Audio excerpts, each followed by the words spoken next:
Welcome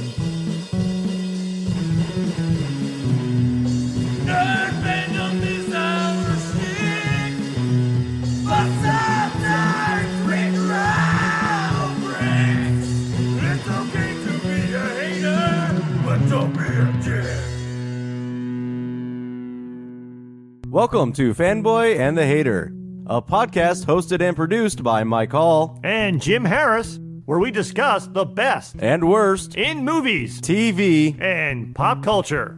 Edited by Jim Harris. And music by Mike Hall.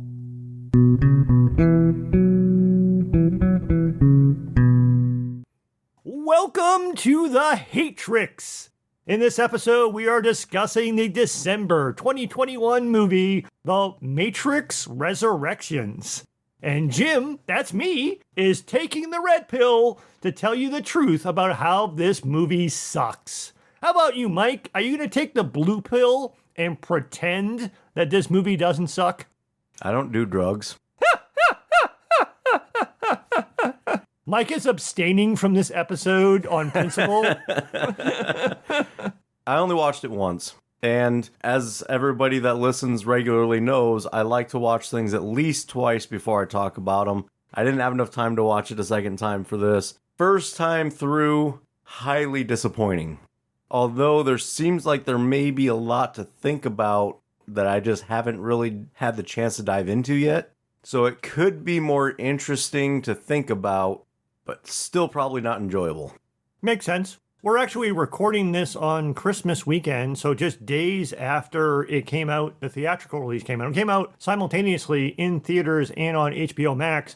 I saw this movie kind of by accident or by default. I actually had a movie theater gift certificate, and I was like, well, Mike had seemingly convinced me as a result of one of our previous episodes that maybe I should go see Spider-Man No Way Home one more time. But I arrived at the theater too late and didn't want to wait around for the next showing.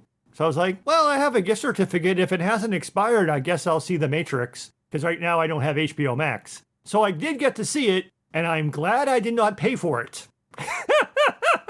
And I have HBO Max, so I guess I kind of paid for it. And you could legitimately rewatch it. I mean, I'm eventually going to get HBO Max again. Not for this, but for other things. But even when I pick it back up again, I don't think I really need to see this movie again. Yeah, like I said, I have a very bad habit when I'm watching things. I get distracted very easily. And I was doing other things at the same time because, I don't have a lot of time during the week. And this came out midweek, and I was trying to hurry up and watch it after work while I was also eating dinner and everything like that. So I know I missed some things, and I know, like I said, there's a lot of thinking points to it, but it just really hit me as, hey, remember Matrix? Hey, remember Matrix? Hey, remember Matrix? And that's all this movie was. Yeah, I mean, I actually went to see it at a Flicks Brewhouse, which is one of those theaters that you can eat food where they serve you food, pub-style food in the theater, for those of you who are listening that don't have a Flicks Brewhouse anywhere near you. So I'm sure that there were a couple of things that I missed too, just because sometimes the waitress bringing you food is distracting, and looking down and I was eating a hamburger while watching the movie. So sometimes I was looking away from the screen. So I'm sure I missed a couple of things too, but not enough to say I need to watch it again. To be fair, I don't think I've ever seen you watch a movie and not eat something. That's true. But at least when I had HBO Max, I'm one of those annoying people that it takes them 4 hours to watch a 2-hour movie because I pause all the time. Plus, I also watch movies on streaming services with the captions turned on. Mm-hmm. So if I'm not looking, if I'm not paying attention, I can at least look up and see what the dialogue was out of the corner of my eye or something. I have a very bad habit. I don't know what it is and what's wrong with my hearing, but a lot of people's words seem mumbled to me. And so I've started turning on captions too. I don't like the captions because I normally don't read fast enough for the captions. But I've come to realize it's actually very helpful for me to understand what's going on. Because little things I'm like, I didn't catch what that was. I can quickly look and see what they meant. And people's names. I'm terrible with names. Yeah. I can see people's names. Yeah, which is also why I think we mentioned one time before how it annoys us both when the captioning doesn't match what they're saying. But that's a whole other episode. So our first question about this is, why this movie? It's been almost 20 years since the Matrix trilogy. Why did they need to make a quote unquote another sequel? Because if they don't, they lose the rights. Which was kind of like an in-joke in the movie. We're going to talk about meta layers in a bit, but there was actually a joke in the movie, because in the movie, Neo is a video game developer who won awards for creating this incredible video game called The Matrix, and apparently 3 releases of it. And they moved on to making other games, but he thought, oh, we're going to make a 4th release of The Matrix. And he's like, why do we have to do that? And it's like, because Warner Brothers owns the IP and they're going to do it whether or not you want to. Which always makes me wonder, is like, did that happen in real life? That they went to Keanu Reeves and Carrie-Anne Moss and says, we're being forced to make another Matrix movie. We'll do it whether or not you want to be in it. Maybe that's also why Lawrence Fishburne isn't in the movie. I'm assuming they went to the Wachowskis and they rock, paper, scissors to see which one had to do it. Yeah, exactly, because only one of them was a part of it. So yeah, so it's that. And there's a couple of times where they seem to almost at times be poking light fun at the franchise itself and making in jokes, but that one was pretty blatant, like was almost like that was almost too real of a joke. But let's backtrack a little bit. What did you think of, I mean, again, it's been almost 20 years, but did you like the Matrix trilogy? Yeah, I really did. I mean, obviously the first one's the best. I liked the second and third a lot more than most people did, it seems like. You can tell they had to, they weren't planning on the second and third ones right away, so they had to figure it out as it went along. I know a lot of people really liked the Animatrix. Yeah, I remember that. Yeah. But I was kind of lost on that one. I didn't really enjoy it as much, but I also didn't watch it until way later. So yeah, I'm a fan of the trilogy, I would say. Yeah, I remember the very first movie was awesome, and it deserves to be considered, I don't know where on the list it would be, but among the best sci-fi movies ever made. It was really solid. And it was kind of a story in and of itself. Like, it didn't really end in a way that there had to be a sequel. It was more of a, they're probably going to make a sequel because this is going to be so successful that they're going to. Yeah. And then they came up with, to their credit, they came up with a way to try to do a story. And the second and the third movies almost have to be watched back to back together because the second movie has a weird cliffhanger and then it just picks up where it left off. So it just felt like a forced sequel because of the success of the first. And about halfway through those 2 movies, it kind of fell a little bit apart to me. And it had kind of a weird ending, but it's like, okay, that's good enough. Just walk away. I was actually surprised that they were making another movie because the first question that comes up, I mean, in the third Matrix movie, Neo and Trinity die. How are they going to be brought back? The story is pretty much over. They sacrificed themselves at the end of the third movie. No, he didn't, she died, but he gave himself back to them. He didn't necessarily die. He was reinserted back into the Matrix. That was the deal that he made. Yeah, because the deal he was made was that Smith was basically taking over the Matrix, and he made a deal with the architect to, if he eliminated Smith, then they would declare a truce, and the machines wouldn't destroy Zion. And yeah, Trinity died in the crash, but I thought it was kind of like implied that Neo sacrificed himself. I mean, even in this movie, they do actually end up saying, yeah, you were both dead, and you got brought back, not to jump ahead. But it had kind of I mean, they could have come up with a way to do the movie without using Neo or Trinity. Like, what happened after? The one. Yeah, exactly. Because we had even heard in the second movie, which was actually an interesting concept, which is why the story of the second movie started to go off in an interesting direction, when the architect, the AI program that created the Matrix, basically said, yeah, you're like the 6th one. This is a story that we do every now and then to refresh the Matrix. Is like, you're not the first of the one. So yeah, they could have done a whole other story with like the next one or something that happened after without having to bring them back. And I don't know if they thought that would have confused people or not. But I was a fan of at least the first movie. And again, it was interesting at the time because it was like the first movie was like late 90s. So it was, World Wide Web was in full swing. Technology was definitely on the rise. But this is pre-smartphones, pre-social media, pre any real discussion of artificial intelligence or virtual reality environments. So it was a little bit science fiction-y because it was sort of like out there a little bit. Not like so far out there that people couldn't conceptualize it, of technology taking over your life and being immersed in a simulation. And the simulation theory was an old theory. It wasn't something that this movie had created. but it was an idea that was relatively new to the non-science geeks or science fiction geeks. And they ran with it, and it was an interesting story. Like, how do you know what is real? How do you know you're not living in a simulation? Could you tell the difference? Even in the first movie, the whole idea of Smith telling Morpheus is like the very first Matrix was a paradise, and it failed because humans would not accept it. This utopia where everything was perfect, because we're just using humans as batteries to power our machine cities.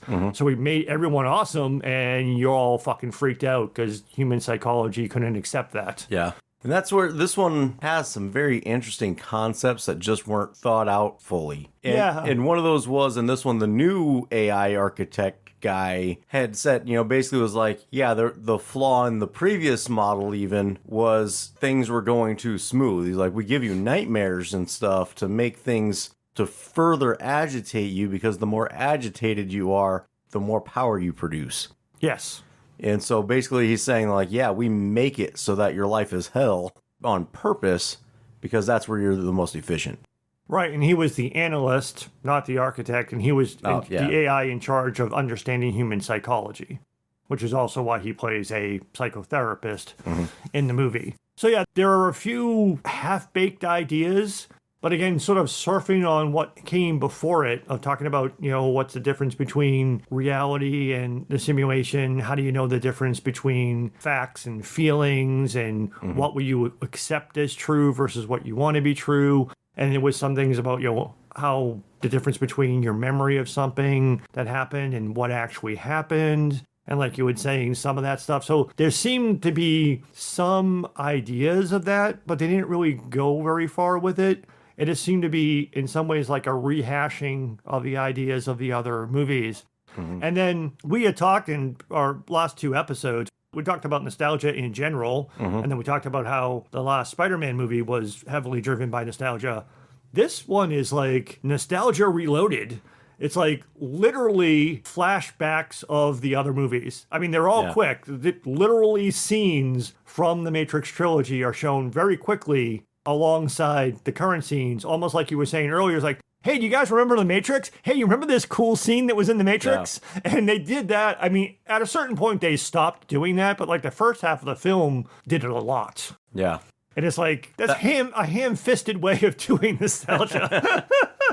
Yeah, that was actually, when this movie got over, my very first thought was, damn, we did the nostalgia episode about a month too soon. Probably true. Yes, exactly. Because, yeah, holy crap. That's all this was. This entire movie was Chris Farley. Hey, remember that time when Neo dodged the bullets? That was pretty cool. And I even made fun of it too when the new Morpheus is like, yeah, you take the red pill, blah, blah, blah. We take the blue pill, blah, blah, blah. Yeah. Kind of, again, sort of like almost making fun of the franchise itself while also reminding you, maybe trying to trick you. Is like, hey, did you like those movies? It's probably the only reason you're seeing this movie. So remember how you like those movies, and maybe you won't notice that this movie isn't very good. I want to get into like the meta commentary in a bit, but for me, the movie went from, it was kind of like a muddled mess and kind of a little boring until Doogie Howser, MD, in this case, the MD stands for Matrix Doctor, reveals himself to be the bad guy. Because at first I was like, wow, it's a kind of a weird role for Neil Patrick Harris to be wasted on this playing some weird character. And he's the bad guy. So once he like reveals himself to be the analyst, and also it's almost like halfway through the movie where he finally explains how is this even happening, where he talks about how like, both Neo and Trinity died, and I had to expend a lot of resources to basically rebuild your bodies and save your life and then stick you back in the pods. It was at that point, it's like, oh, okay. That's when they pulled me back in. It's like, well, maybe they're going to run with this and have it be a little interesting at first. So that was a kind of a nice plot twist. Yeah, see, that was actually one right away. When that character came up, I'm like, he's a bad guy. He just gave me bad guy vibes. Yes. Which, I mean, Doogie Howser, he's either going to be comedy or the bad guy. Yep. And he wasn't funny, so he's the bad guy.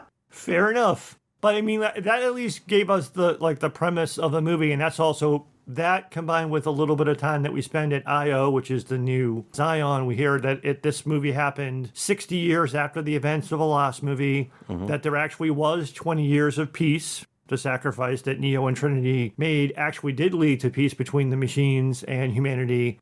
And then some of the machines came over to the human side, so it wasn't just the humans versus the machines thing.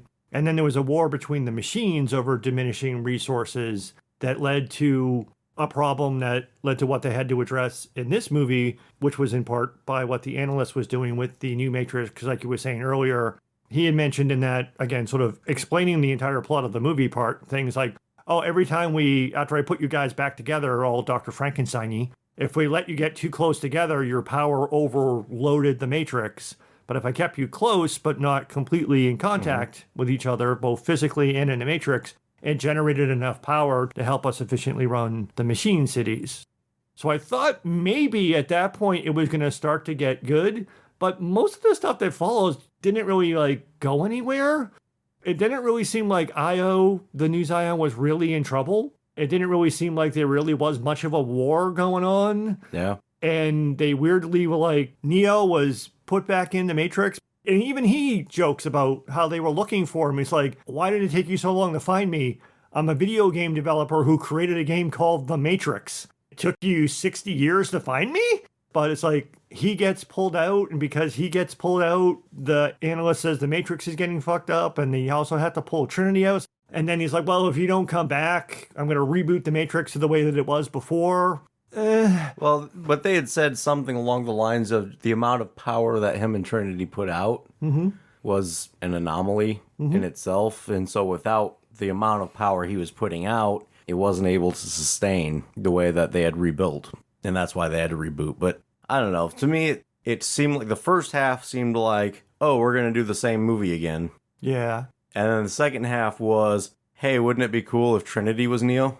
Which was like the long build up that we really needed the entire movie just to build up to that, which was a little bit weird. But to me, it was also just, let's go back a little bit to the meta layer stuff that I had alluded to earlier. So this is where I was jokingly called in our notes, the Metatrix.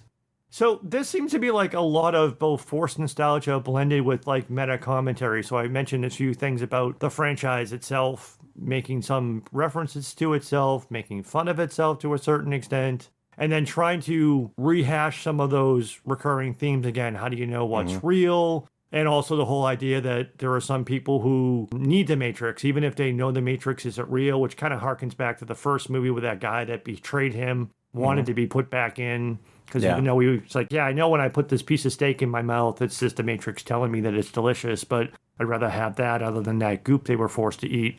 And there is a certain amount of sheeple, as they say, that would just be happier in the Matrix, and they still don't free everybody. So it seemed a lot of recurring themes. But then there also seem to be like these shifting like meta commentary. So some people are talking about how like some of the machines coming to fight with the humans, whereas the first movie was too binary in the sense that it was the machines versus the humans, that it's not that simplistic. We do need technology in order to help improve our lives. It's not just a Luddite like anti-technology rant or anti-technology type of movie. Was sort of one of those types of themes that was kind of at play there. But I also got kind of like and maybe this is me reading into it, I'm not saying that this is what the movie did, but there was like almost like a social political commentary that sounded very like anti-Trump liberalism. Because it was like this thing about how like the whole facts versus feelings, the whole post-truth era. And it's like, you don't care what's true. You just care about what you'll just believe whatever you want to believe. And facts don't matter. It's feelings. And there seemed to be like stuff like that going on that was more nothing to do with the movie, but sort of was like a commentary on the recent and somewhat current political turmoil in the United States.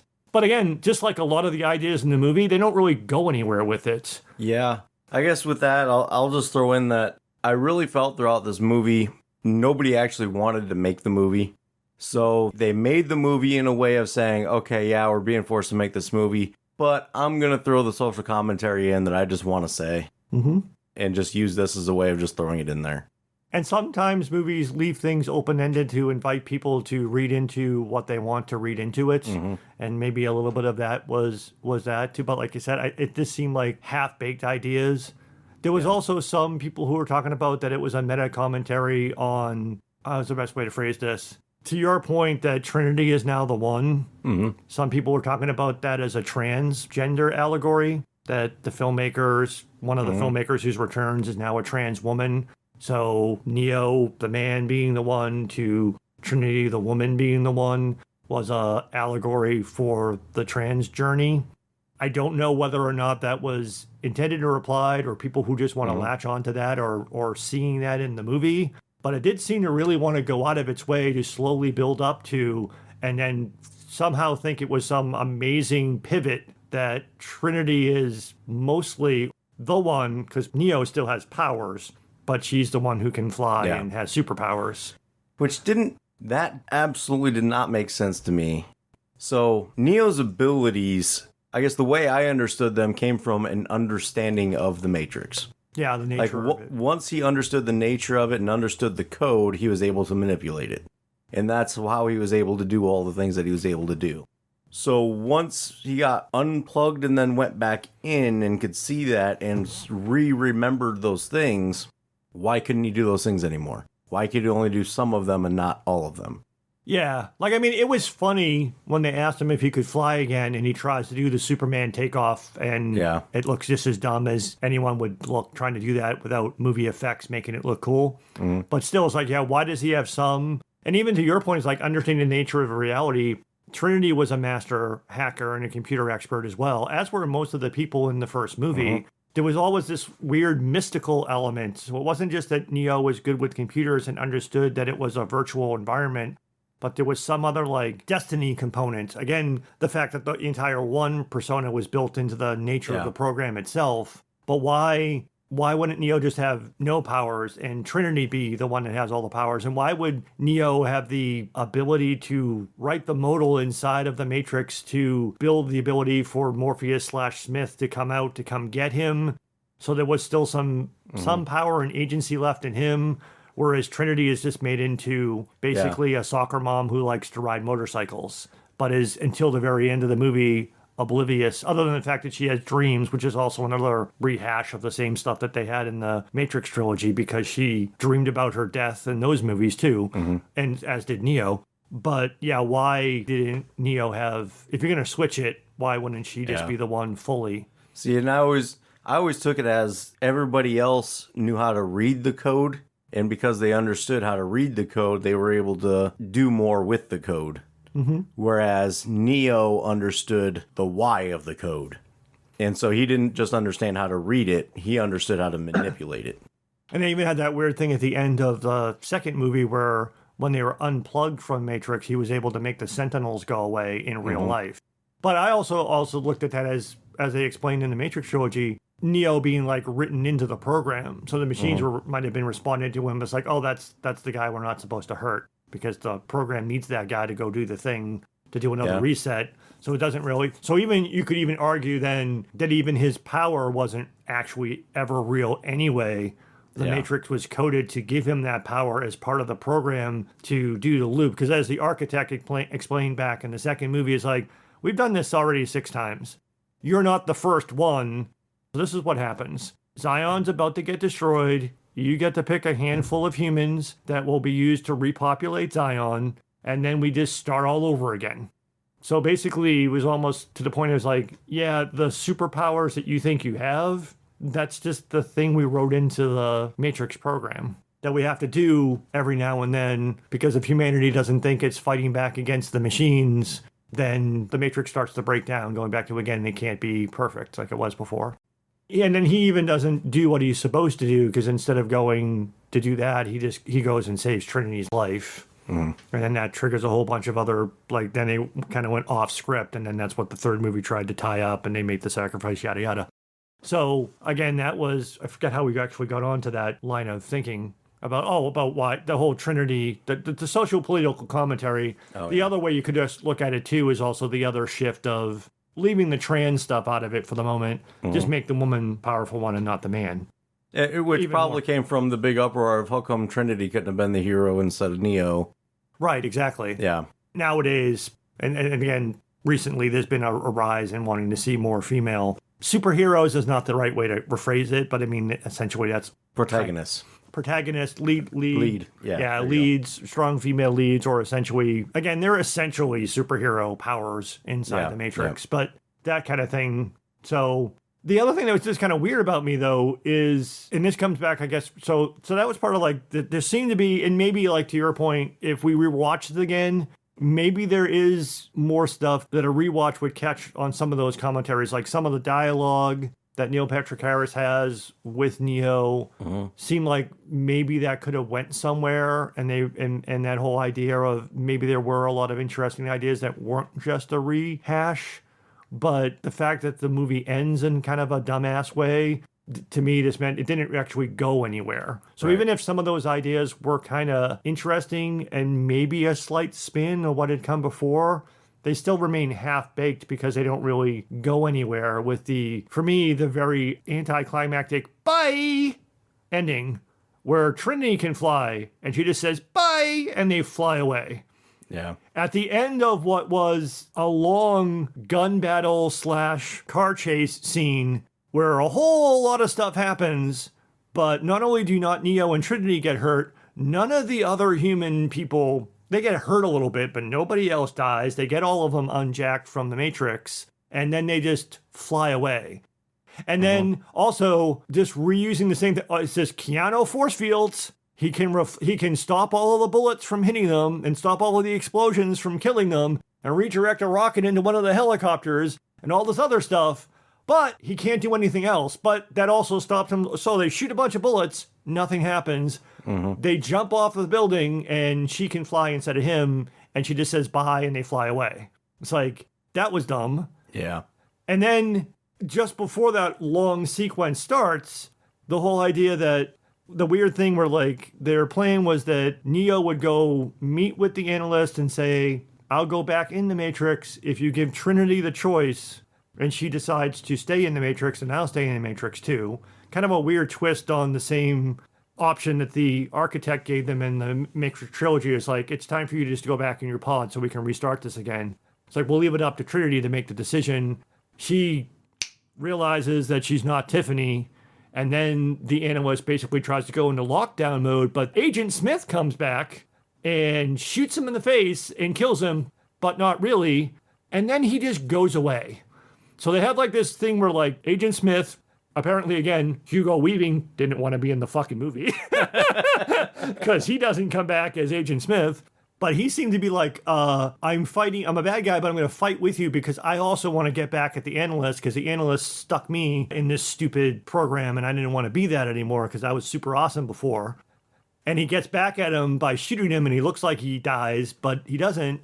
And then he just like, it was kind of a cool disappearing act. Smith talking to Neo's like, anyone could have been you. I can be anyone. And he does the agent thing where he just turns into a normal person. So basically he gets away by doing that, but then he's just gone. So that's it. He just wanted to shoot Neil Patrick Harris in the face and that's it. And then we find out that Neil Patrick Harris isn't even dead because after they fly away, they go basically beat the shit out of him. They go back to his psychoanalyst office and have fun beating the shit out of him, but fixing him, beating the shit out of him, fixing him with the things that they do. And then they say, yeah, we're going to go paint the sky with rainbows. And they fly off. End of movie. Which I'm may like- or may not also be a social commentary. May or may not also be social commentary, but it's like, seriously? That's it? So, and also in that movie, it's like, it seemed to be that although Trinity was doing the bitch slapping of Doogie Howser, Neo could fly when he left, but he didn't seem to have any other power. He flew on his own. But Trinity seemed to be fully in charge of everything else. Yeah, I think he was just letting her have her moment. Because she did say earlier she wanted to kick his jaw off. Yes. And she did. And she did. You know what was upsetting to me at the end, though? What's that? They fly away, 0 rainbows in the sky. Exactly. Where were the fucking rainbows that you said you were going to paint the sky with? But it also didn't make sense because, like, the analyst Doogie Howser, MD, Matrix Doctor, is like, oh, well, hey, you're here to negotiate. You guys are going back in the pods, right? So we can reboot stuff. It's like, why would they do that? Right. And then it almost is like, So the Matrix still exists. It's still running. And then again, another Metatron is like, well, it has to exist because the sheeple can't accept it not existing. And it's not like they say, oh, we're going to free everybody. Because that's the other thing, too, is like that whole idea is like, well, we can't, again, kind of commentary, sort of like the Matrix, you can think of it as a really weird allegory for a government. A lot of people don't like the government, but if we won't have the government at all, it's this complete anarchy. So we need the government, even though it sucks. Some people don't like the government, but some people work in the government. The government works for some people, doesn't work for other people, whatever. So the Matrix isn't going away, but Neo and Trinity are going to make it better for everybody somehow. That's where you go where you say it wasn't fully thought out, because that doesn't make sense. What are they actually going to do? Unless what they were planning on doing is following through with... So the agreement in the third one was, I'll go back in, but you need to let the people that want out. Yes. I don't remember seeing anything about that. No, and it was also unclear to me why they were still breaking people out. Because like the people that are on the ship to go get Neo were broken out after the last war. Right. Like 40 years after the last war. So maybe that's what they're doing. Maybe they're painting rainbows in the sky, and the people that are like, oh, hey, that's not right, I want out of here, they're going to free them. But they also made the weird reference to Bugs. The woman says that her wake-up moment to realize that the Matrix wasn't real was when she saw a guy jump off a building, but she, in a blink before the guy jumped, she saw the guy as Neo. Mm-hmm. So that made her realize, oh, wow, this is the Matrix. This isn't real. I want out of this.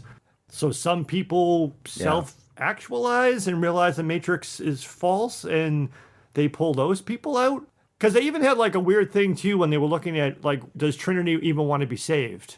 Mm-hmm. And she's like, well, the Matrix code reads she's like almost all blue pill. And Neo was like, well, how did I read the same way? So are they waiting to see a certain balance between blue pill and red pill, and they're only pulling those? So this is what I mean. It's like half-formed ideas. Mm-hmm. And like I said, even if on the rewatch, some of those half-formed ideas are worthy of consideration and additional commentary, the fact that the movie ends without them going anywhere doesn't really make any sense to me. Yeah, other than the fact that they did kind of leave it open for more if they wanted to do more again, and maybe they'll flush some of that out. I don't know. If they were to move forward from here, I would actually be more interested in seeing what's happening with Smith. Well, that's what I mean. His disappearance, there could have been like a different Matrix for... Because they also had that other weird like scene where the Merovingian shows back up again briefly. And he's pissed because there was a brief mention about how when the analysts reset the Matrix, he purged a bunch of characters. Mm-hmm. And he tried to purge some characters, and the Merovingian and others were exiles that came back. And somehow Smith wasn't completely purged. And the Jonas sister, the woman who's married to a Jonas brother in real life, says that, she was mad because the analyst purged her father.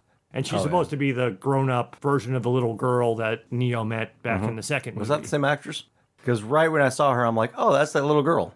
No, she's I won't call her famous, but she's been in stuff. I knew who I call her the Jonas sister. She's a relatively well-known actress who relatively recently married one of the Jonas brothers. Was it Matrix C that she was in? I think she was Matrix 2, because I think Neo met her in like the train station, way station thing. Yep. But it was also just a weird scene. The exile programs trying to attack Neo. I'm impressed that you knew the guy's name. A relatively major character in the second and the third movies, which also was going back to your thing about why Smith disappeared. There always was that sort of other sentient programs within the Matrix doing their own thing. Mm-hmm. It wasn't just the architect. So maybe sort of like the digital criminal underworld of the Matrix, and maybe that's where Smith was going to go. But for him to just drop off completely was just weird. Yeah.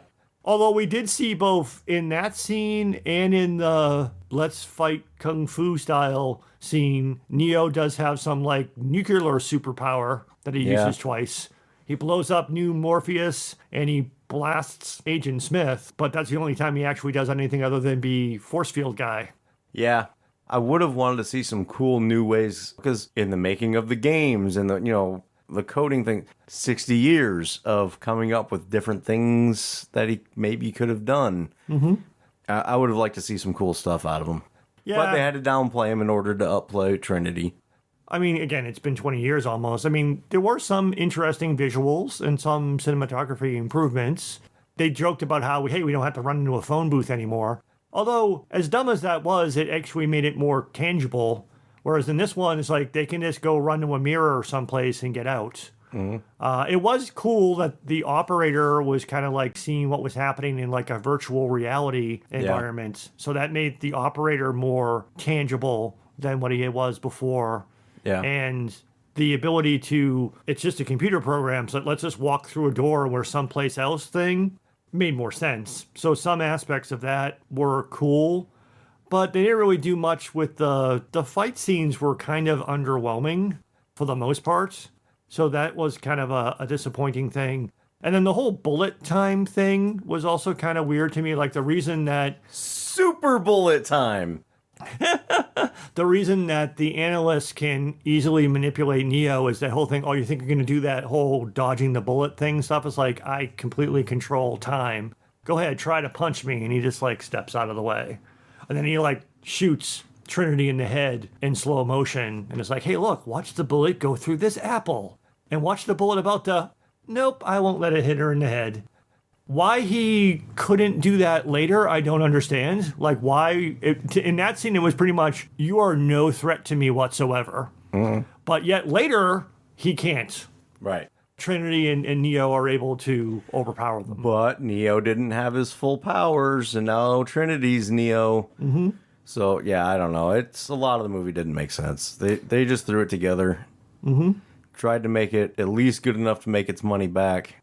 The end. So do you have a metaphorical rating for this? Yeah, I'm calling this Matrix Reanimated.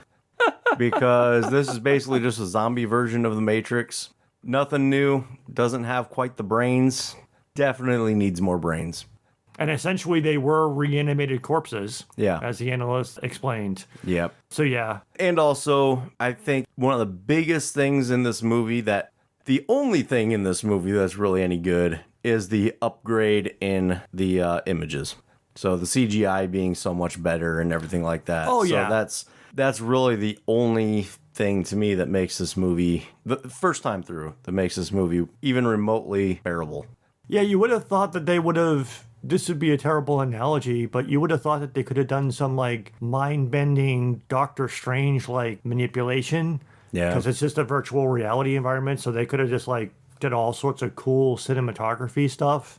And they, for the most part, other than people going through mirrors, they didn't really do much. And the fight scenes were pretty much just normal fight scenes, which was also weird. A lot of bullets get shot at people and nobody gets hit by them. Yeah. Even when they don't have Neo's superpowers. So it's just like, it seems like they could have at least done some cool cinematography stuff. I mean, again, I know some people, when you look back at the original Matrix movie, it's not as cool now as it was over 20 years ago. But it seemed like they didn't even try to do much along those lines in this movie. Yeah. It could have been 50 times better if they'd have put in the effort. And maybe it's because they only had 50%. What? Yeah, maybe they didn't have the budget to do it, or what? Who knows? I mean, of the Wachowskis. Oh, that too. Obviously, it was a joint effort before, and now with only half, maybe that's part of the reason. That's a possibility. So my metaphorical rating, somewhat similar, is The Matrix regurgitated. Yeah. And it just seems like they just said, let's retread some of the old themes and concepts that made the Matrix trilogy interesting to people. Literally by, again, the first half of the movie. It happens throughout the movie, but the first half of the movie especially. Lots of quick cut, short clips of scenes and pivotal moments from the movie. But hey, look, they're doing a thing that's exactly like the thing they did before. It gets a little annoying. They stop doing it as the movie goes on. But it's that, and again, the half-formed or half-baked ideas that just seem like it's the same kind of running theme, and they teased us a little bit about this might have been going someplace interesting, and maybe that was one of the things that, I mean, the original Matrix trilogy did a fairly decent job of balancing thought-provoking with, like, action-oriented stuff. And this movie didn't really find that mix. They went heavier on the action stuff with a lot of like pointless fight scenes and action scenes. And there was just too little of the cerebral mindfuckery stuff. Yeah. And it almost seemed like it was less interested in doing that and more interested in, let's see how many bullets we can fire. Yeah, it was like they went, all right, all the things that people liked in all three of the original movies, let's just do those again. Right. And so like, oh, hey, remember when it was Neo versus the 5 billion Smiths? How do we do that again? Well, maybe we make it so that everybody's an agent-ish. Yeah. Yeah, the bot swarm thing wasn't a bad idea. It just didn't do anything interesting with it. Yeah, I thought that was kind of stupid. It had an interesting concept, but it just didn't play out. Yeah, Can I redo mine? sure. I want to change it to Reanimatrix. I actually forgot about the Animatrix until you had brought it up, but I do remember watching it and liking it okay. Yeah, I wish I'd have thought about it a little bit more. So I think we could say that of the two nostalgia-driven movies that were somewhat highly anticipated at the end of 2021, although I have to say, there definitely wasn't as much build-up for this. Like, this did not get even heavily promoted. This was almost like, I mean, Spider-Man... The fact that it came out on streaming as well as in on the theater. on the exact same day, on a Wednesday... Yeah. It came out on the same day on both HBO Max and in theaters. And the fact that it was somewhat, it's weird because the first Matrix movie also competed with a Spider-Man movie. The first Tobey Maguire Spider-Man movie came out around the same time that The Matrix came out. And kind of weird that the other movie people were thinking about, Spider-Man No Way Home, came out just like the week before this. There was a whole bunch of buzz and build up to the Spider-Man movie. I actually forgot that this movie was even coming out until we saw a couple of movies late this year where they had the previews for it. It's like, oh yeah, there's a Matrix movie this year. Yeah.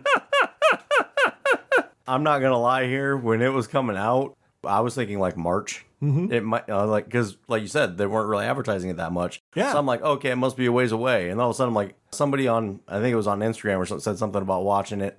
And then I turned on HBO Max and it popped up. I'm like, huh, I can watch it. It's out. Neat. Exactly. Yeah. Can we be done? Matrix Unloaded. Beep boop boop boop beep boop boop. Thank you for listening to Fanboy and the Hater. We really appreciate it and would love to hear your feedback. Give us a rating. Write a review. Reach out to us on Twitter at Fanboy and Hater.